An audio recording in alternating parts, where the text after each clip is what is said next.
angkatan 11, saya akan melakukan pra-observasi dengan rekan saya bernama Musliati SPD, guru IPA di SMP Negeri 13 Ismawi. Baiklah, hari ini saya akan melakukan pra-observasi sebelum melakukan supervisi kelas. Adapun tujuan dilakukan supervisi kelas yaitu untuk mengetahui dan mengevaluasi jalannya proses pembelajaran yang Ibu lakukan di kelas. Jadi kita akan melakukan pra-observasi. Baik Ibu, saya akan mengajukan beberapa pertanyaan sebelum kita nanti akan melakukan observasi di kelas. Jadi yang pertama saya pertanyakan yaitu apa tujuan pembelajaran yang Ibu capai? Tujuan pembelajaran yang akan kami capai pada kali ini adalah peserta didik itu mampu mengidentifikasi penyakit yang terjadi pada proses pewarisan sifat, kemudian mampu membedakan antara penyakit yang terjadi pada pewarisan sifat dan yang lainnya. Ibu, jadi kira-kira area pengembangan yang ingin Ibu capai atau ingin Ibu lakukan apa gitu? Area pengembangan yang akan kita capai yang pertama di area pengetahuan, yaitu peserta didik kita mampu mengidentifikasi penyakit pada pewarisan sifat. Kemudian di area keterampilannya peserta didik mampu membedakan penyakit yang terpaut pada kromosom seksual. Baik Ibu, jadi area pengembangan itu berarti di pengetahuan dan keterampilan ya. Jadi selanjutnya Ibu, saya ingin mendengarkan bagaimana rancangan pembelajaran yang Ibu ingin dapatkan di kelas, seperti strategi pembelajaran, model pembelajaran, dan metode pembelajaran.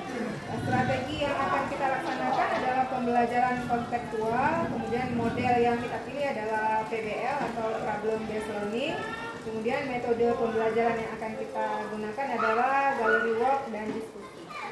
Ibu, jadi bagaimana media pembelajaran yang Ibu gunakan di kelas? Kita akan menggunakan gambar-gambar penyakit, kemudian LKPD dan artikel tentang penyakit yang terpaut pada kromosom seksual. Jadi kira-kira kapan Ibu akan melakukan pembelajaran tersebut, misalnya hari berapa dan di kelas berapa dan di jam berapa? Pembelajaran ini akan kita laksanakan di hari Selasa pada kelas 92 di jam 1 dan kedua, jam pertama dan kedua. Jadi baik Bu, jadi saya akan masuk di hari Selasa di kelas 92 di jam 1 dan 2 ya. Saya akan melakukan supervisi kelas. Setelah melakukan supervisi kelas, kita akan melakukan satu lagi percakapan pasca observasi bersama pengajar praktik saya. Sebelum kita tutup hari ini Bu, kira-kira apa yang Ibu dapatkan dalam percakapan hari ini? Yang saya dapatkan adalah saya mendapatkan gambaran tentang proses pembelajaran yang akan saya lakukan nanti dan pada saat Ibu melakukan observasi. Baik Ibu Musliati, terima kasih atas percakapan hari ini. Nanti kita akan bertemu lagi di percakapan pasca observasi. Terima kasih. Assalamualaikum warahmatullahi wabarakatuh. Assalamualaikum.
mengikuti mata pelajaran ilmu pengetahuan alam.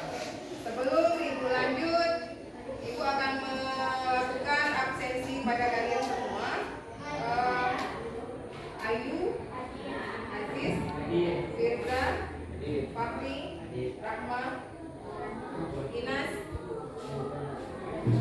Aidil, Razami, Zaki, Alfarisi, Mutia, Nabila, Nurhaliza, Nurhaliza sakit ya, Oji, Raihan, Safira, Faura, Ukti sakit, Julia, Zahra, Sia. Baik anak-anak Ibu, hari ini kita akan melanjutkan materi kita yaitu tentang genetika dan pewarisan sifat pada manusia. Nah, sebelum Ibu lanjut, Ibu mau tanya dulu ya tentang materi kita di minggu yang lalu ya. Nah, siapa yang masih ingat sifat-sifat apa saja yang diwariskan oleh manusia kepada keturunannya? Ayo, satu. Sifat yang diturunkan yang kita sudah identifikasi itu yang di dalam kelompok. Ayo, apa contohnya? Masa lupa? Yang kita buat tabel hidung pesek. Ayo, apa? Masih ingat? Indonesia?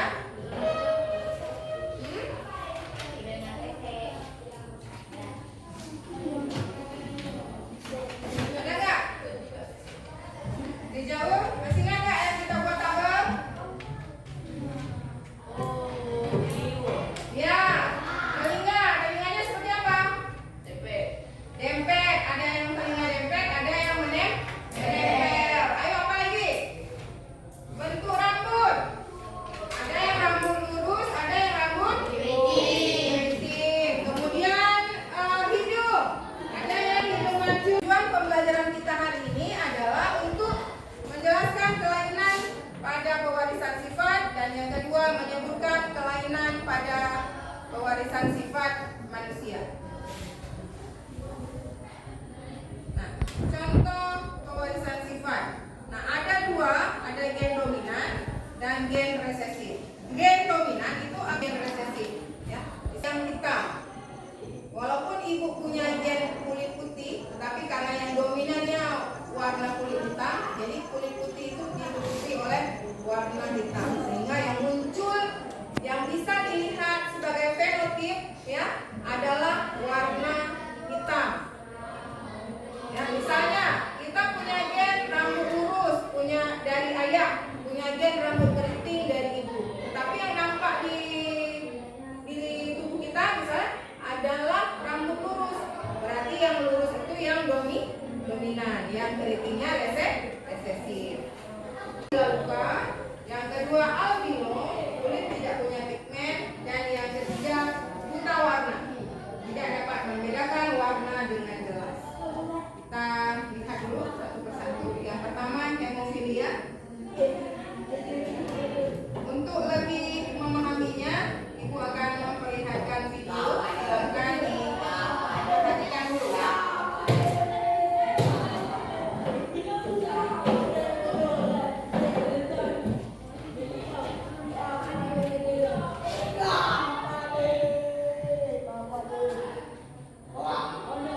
Simak penjelasan lengkapnya berikut ini ya. Hemofilia adalah penyakit yang diakibatkan kekurangan faktor pembekuan darah. Penyakit ini diturunkan secara seks resesif pada kelompok wanita disebut carrier dan bermanifestasi klinis pada pria disebut pasien. Namun, tidak menutup kemungkinan penyakit ini dapat dialami oleh kaum wanita bila pada kedua kromosom X terdapat kelainan. Hemofilia dikarenakan peningkatan kadar faktor pembekuan yaitu faktor 89 dalam plasma menjadi hemofilia ringan, sedang, dan berat. Perdarahan merupakan salah satu gejala hemostasis seperti pemeriksaan masa pembekuan atau PP, abnormalitas uji kromoplastik, masa perdarahan, dan masa protrombin juga akan dilakukan. Beberapa terapi yang umumnya digunakan bagi penderita hemofilia adalah terapi pengganti mengobati faktor pembetulan dan terapi genik. Saat ini, pemanfaatan vektor adenovirus yang membawa gen anti hemofilia ke dalam sel hati sedang dalam tahap pengembangan. Apabila hal ini berhasil di kemudian hari, dapat memberi harapan bagi penderita hemofilia.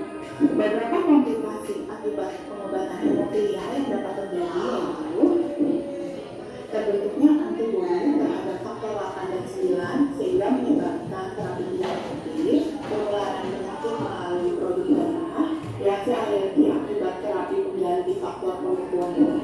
Demikian penjelasan seputar hemofilia. Terima kasih sudah menonton video ini.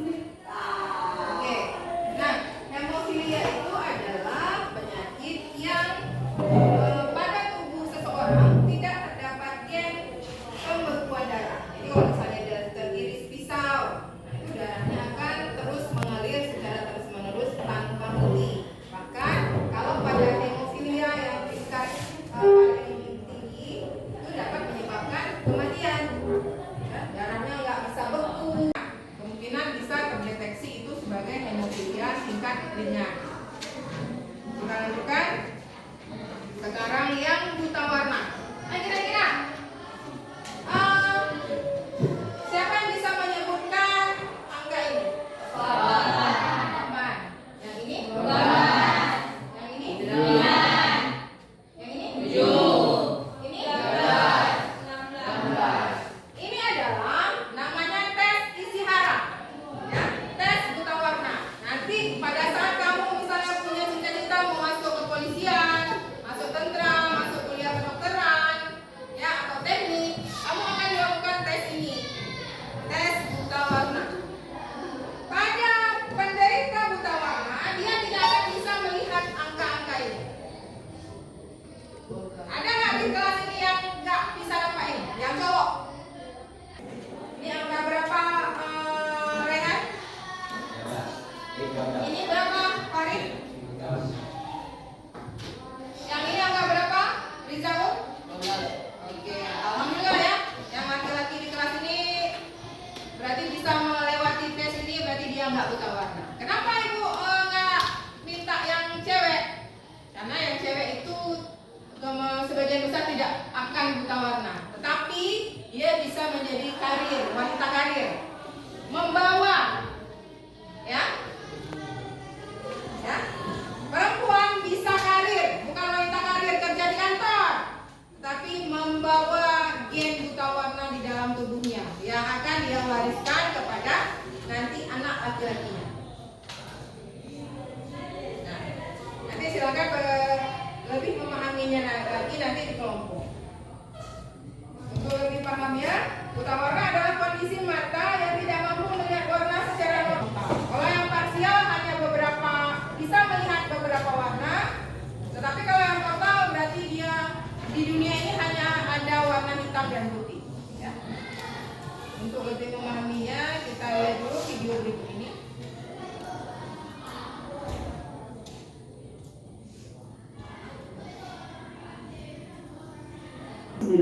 Apa bisa terlihat dengan jelas angka-angka di gambar ini?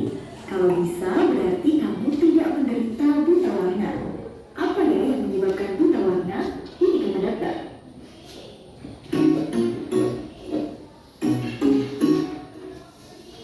Buta warna adalah ketidakmampuan untuk membedakan beberapa warna atau buta warna sebagian atau semua warna atau buta warna total. Kondisi ini disebabkan ketidakmampuan sel-sel kerucut pada retina mata untuk menangkap suatu spektrum warna. Jadi, persepsi warna yang dilihat jadi tidak sesuai.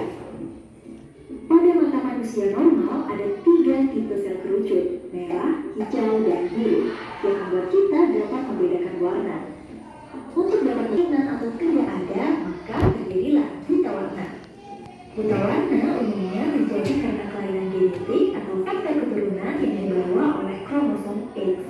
Wanita jarang mengalami buta warna karena memiliki 2 kromosom X. Namun wanita dapat menjadi karier atau pembawa gen buta warna yang dapat diturunkan pada anaknya.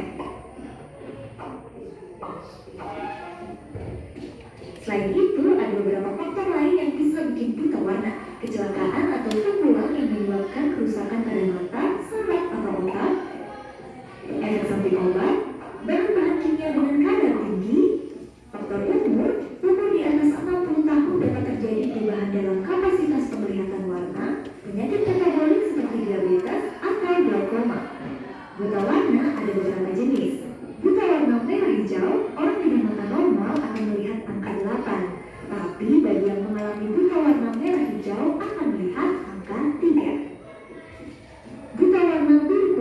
Orang dengan jenis buta warna ini melihat warna biru menjadi kehijauan dan sulit membedakan merah muda dengan kuning dan merah. Kuning terlihat seperti abu-abu atau ungu terang. Jadi, jika mereka melihat gambar ini akan sulit membedakan warna merah muda dan merah.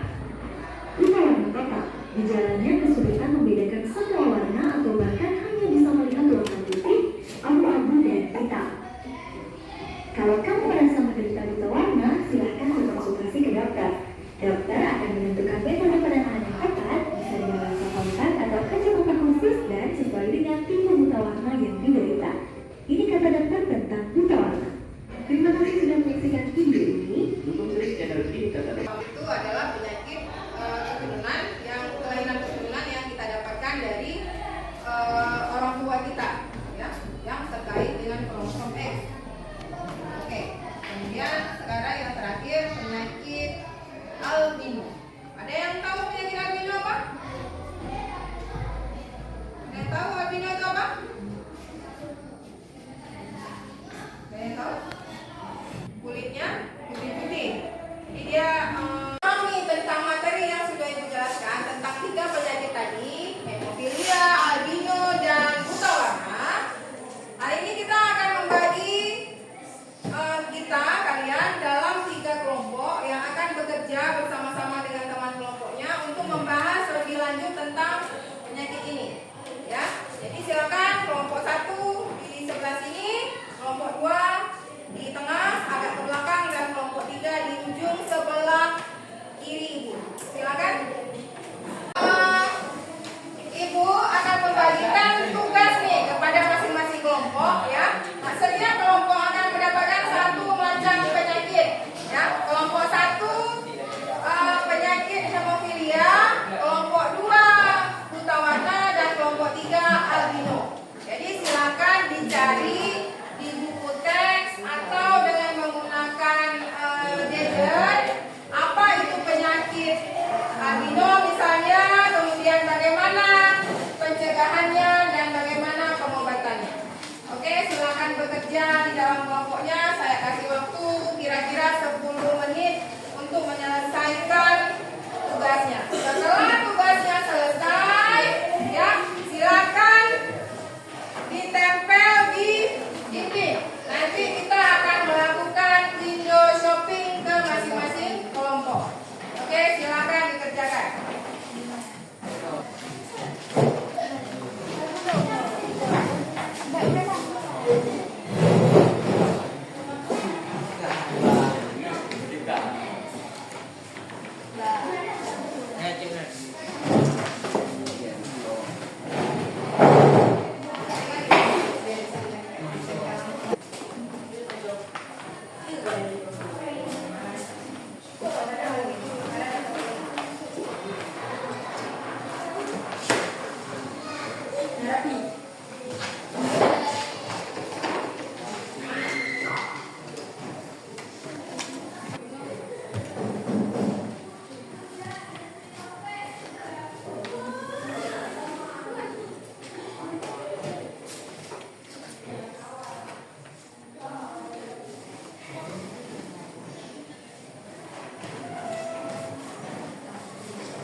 Masa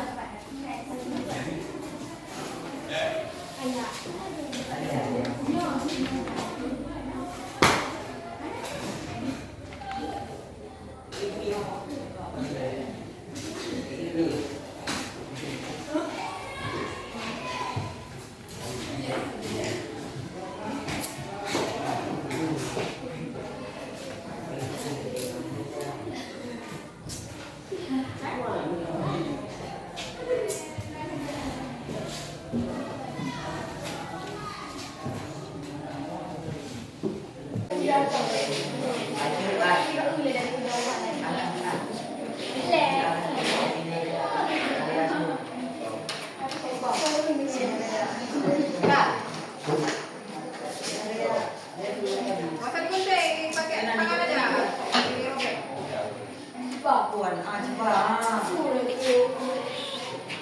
Dirobek. Silakan tinggi. Jadi pek nenek zero gagal.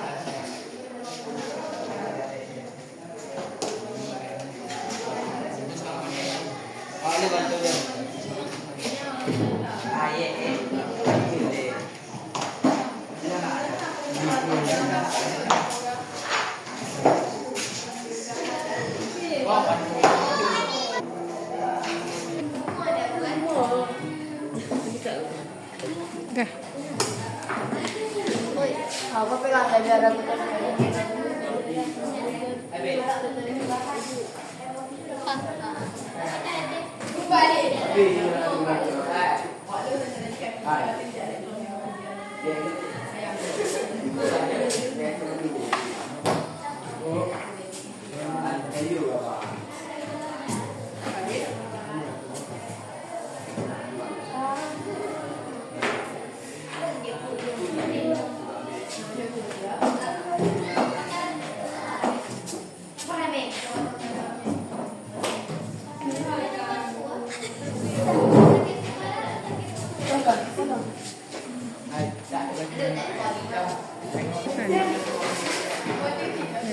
Habis itu kan kamu pusing.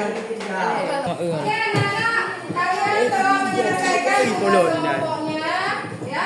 Jadi sekarang kita akan melakukan proses yang namanya window shopping. Ada yang tahu window shopping itu apa? Apa window shopping? Siapa yang pernah ke pasar beli baju? Bukan beli ya, nanya aja. Nanya harga baju, harga jilbab, tapi nggak ada punya apa-apa. Siapa? Ayo, siapa? Semua pernah. Nah, hari ini kita akan terapkan window shopping kalian, tetapi bukan mencari tahu harga jilbab berapa, harga baju berapa, tetapi mencari tahu ke kelompok yang lain apa yang akan kita dapatkan, ilmu pengetahuan apa yang akan kita dapatkan dari kelompok masing-masing. Oke, silakan di satu kelompok cukup tinggal satu orang, yang lainnya berkeliling ke kelompok yang lain.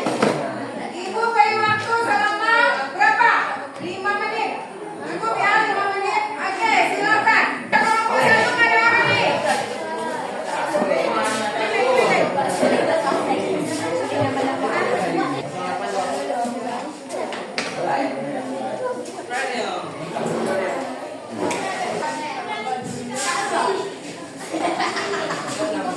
Aika.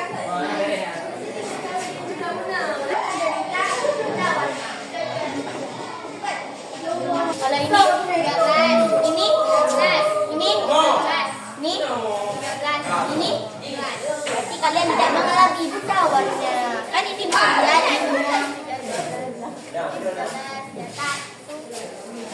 Kalau aku buta warna merupakan menjadi bawah.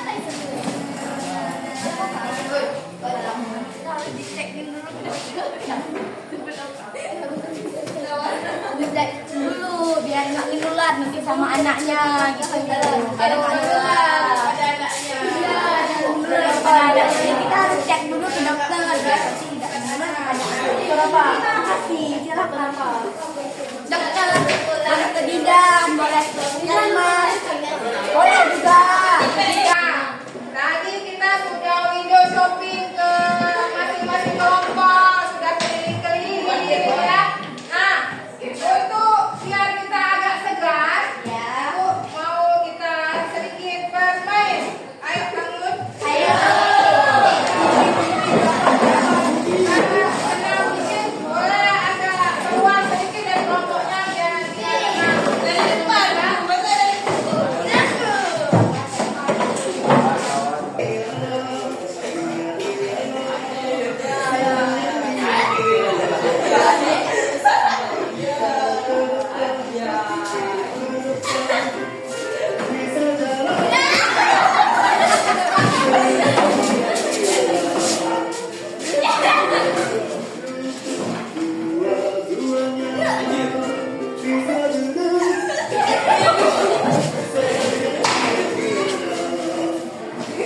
tangan ke depan, beberapa kali lambaikan. Orang datang.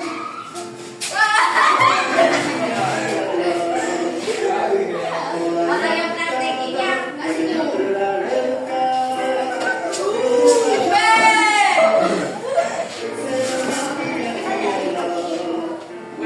Dia naik perahu tidak bersembunyi di gunung.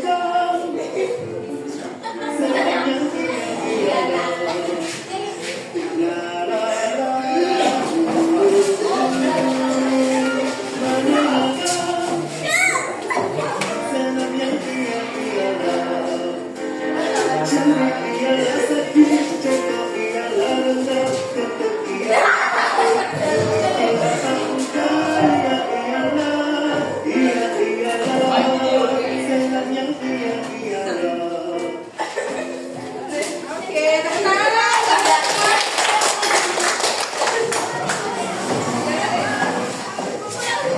Pekerjaan kita di kelompok masing-masing. Sekarang kita akan masuk ke evaluasi. Kita akan bermain dengan si kodok bagi jam ya.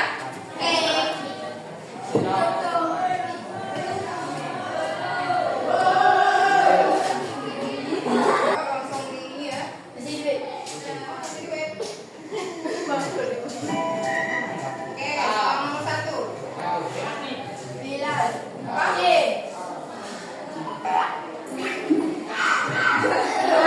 Salah ya. Penyakit di mana seseorang jika terluka, darah tidak dapat berhenti.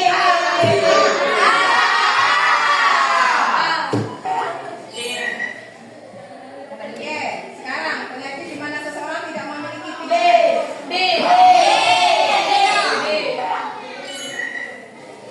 Nomor 4. Ini apa? Yang mana? Oke, ini pewarisan yang didapat secara genetika. Pewarisan sifat harta. Apa harta? Pasti orang miskin. Apa? Sifat. Oke, Anda menang. Selamat. Yang banyak kurang 20 salah. Oke, baik kan materi kita tentang penyakit atau kelainan pada pewarisan sifat pada manusia. Nah, kira-kira kesimpulan apa saja yang bisa kita dapatkan pada hari ini? Ayo, siapa yang mau mulai? Silakan. Kuliah. Yang 1, buta warna. Itu penyakit? Ya. Buta warna adalah penyakit yang memiliki beberapa warna yang tidak dapat dilihat secara normal. Nah, sekarang kelompok 1, hemofilia itu adalah penyakit yang bagaimana? Penyakit keturunan yang mengganggu proses pembuatan darah. ya. Hemofilia adalah penyakit yang diturunkan yang dapat mengganggu proses pembekuan darah.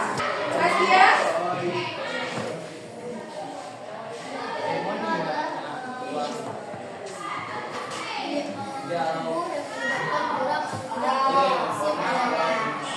Ya, penyakit albino seseorang yang tubuhnya tidak mampu memproduksi pigmen melanin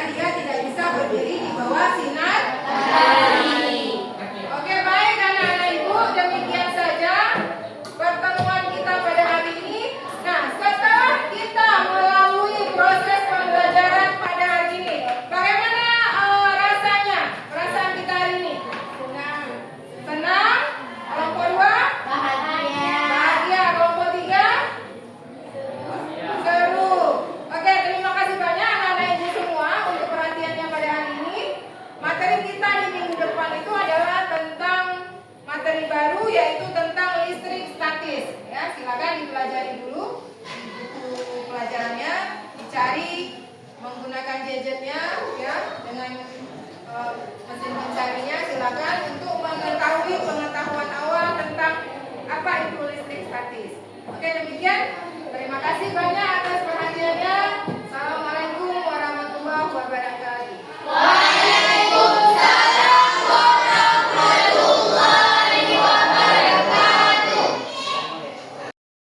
Assalamualaikum warahmatullahi wabarakatuh. Waalaikumsalam warahmatullahi wabarakatuh. Perkenalkan, nama saya Mika Surasmi. Saya di sini sebagai pengajar praktik dan juga berlaku di sini sebagai pengamat yang akan melihat bagaimana jalannya proses percakapan coaching dalam supervisi akademik yang akan dilakukan oleh Bu Risna sebagai CGP dengan rekan sejawat Bu Risna. Boleh saya tahu Bu namanya Bu siapa? Nama saya Muslinati SPJ, guru SMP Negeri 13 bersama. Oke, baik, terima kasih. Berarti di sini kita sama-sama ya Bu ya, Bu Risna juga. Saya sebagai pengamat cuma ingin melihat saja, tidak ingin menggurui. Semuanya pasti nggak ada yang salah, semuanya benar. Untuk Bu Risna, saya persilakan untuk melakukan praktik coaching pasca observasi. Baiklah, di percakapan pasca observasi hari ini akan memberikan pertanyaan-pertanyaan berkaitan dengan berjalannya proses observasi kelas yang telah kita lakukan dengan tujuan mengevaluasikan sejauh mana proses perjalanan yang sudah Ibu lakukan. Baik, Bu Muslati, apa kabarnya hari ini? Alhamdulillah Bu, baik, sehat. Alhamdulillah ya. Jadi pertanyaan yang pertama saya itu bagaimana perasaan Ibu terkait berjalannya kegiatan observasi kelas yang sudah berlangsung?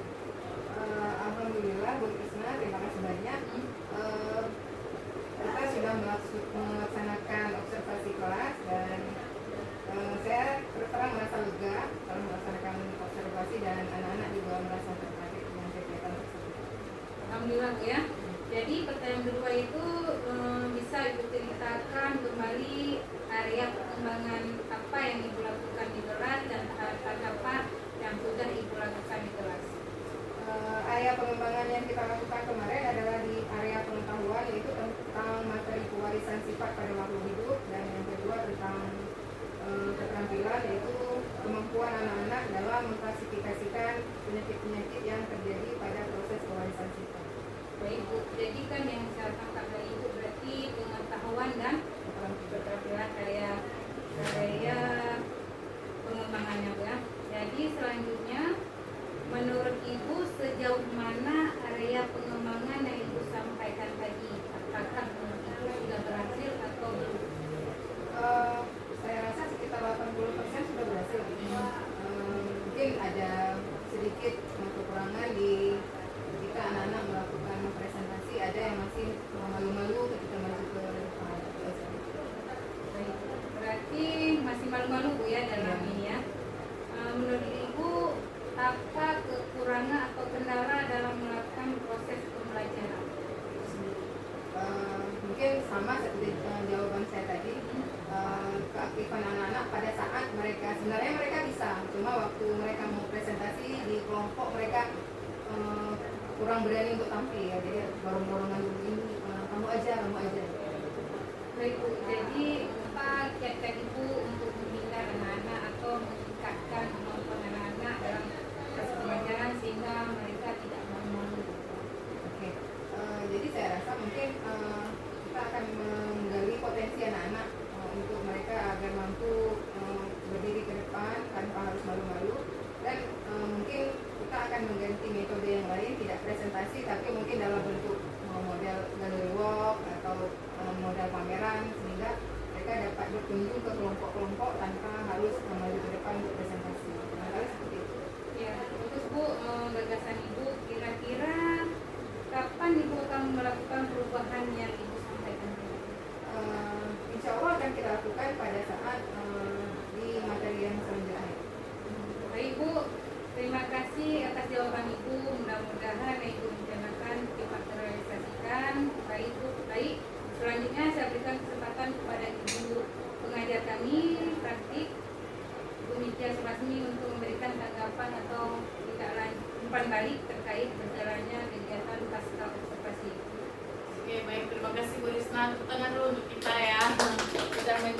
menanyakan pasca observasi yang kemarin, apakah benar Ibu sudah melakukan, sudah melakukan pra-observasi? Sudah ya, observasi di kelas sudah, makanya terjadi pasca observasi.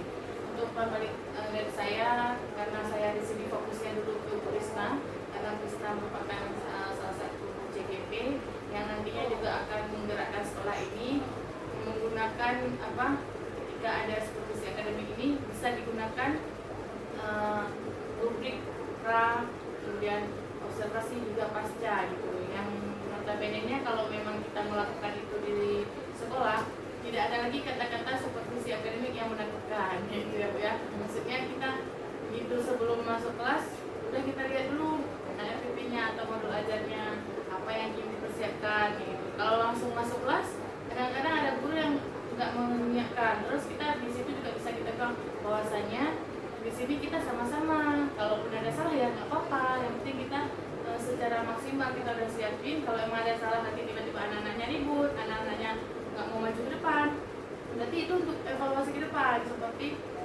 potensi yang udah digali oleh Bu Krisna tadi, saya juga sangat mengapresiasi Ibu kan sebagai rekan sejawat. Rupanya tentang yang potensi Ibu itu tentang galeri board terus datang ke kelompok-kelompok itu jarang terjadi ya, yang biasanya presentasi ke depan. Berarti Ibu ini memang memiliki potensi yang luar biasa. Berarti harapan saya ke depan dari Bu Risna juga dari Ibu nantinya bisa menerapkan supervisi akademi ini, coaching supervisi akademi ini ke rekan sejawat lainnya. Jadi dia selalu berimbas. Jadi nanti Ibu bisa coachingin teman lainnya, Ibu gali potensi teman lainnya. Kadang teman lainnya juga lebih mantap lagi daripada Ibu nanti keluar potensinya, sehingga siswa-siswi SMP dan di kelas ini menjadi maju baik di bidang akademik maupun non akademik. Baik, mungkin dari saya itu aja. Mohon maaf apabila ada saya ada salah kata. Lebih dan kurang saya mohon maaf. Assalamualaikum warahmatullahi wabarakatuh.